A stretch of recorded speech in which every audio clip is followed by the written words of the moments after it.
What's up, everyone? Welcome to the Pyromaniac.com 2010 Fantasy Outlook for Julian Edelman, also known as Wes Welker Jr. One of my favorite draft strategies for this year is to nab Wes Welker about a round or two earlier than he's supposed to go, and then take Edelman later. The saga with Wes Welker, it seems like it's going to go back and forth. Belichick's already in mid-season form as far as his mind games and his secrecy, so we won't know for sure with Welker. I've accepted already that Welker's going to come down to a Week 1 game time decision, and I hope he plays because I certainly have him on a lot of teams.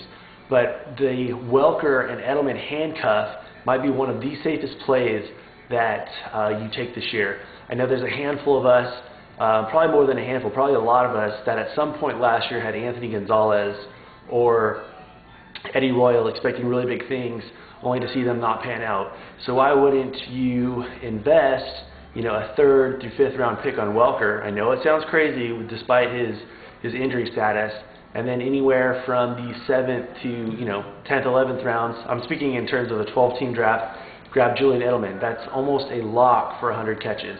And we all know, especially in leagues, the PPR leagues, how valuable 100+ catch wide receivers are. So that's definitely a route that I would take. The thing about Edelman is he seems exactly like a Wes Welker clone. The Patriots offense was effective with Welker at times, with Edelman, and other times they weren't. Like in the playoff game, he wasn't that effective.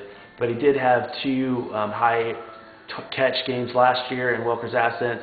So if you are wanting to take a gamble on Welker, you have to take Julian Edelman. If you don't think Welker's going to do it, and you think that it's all a bunch of hype about the injury and returning back from the injury, then go ahead and grab Julian Edelman, and you could have yourself a nice wide receiver 3 that ends up producing like a wide receiver 2.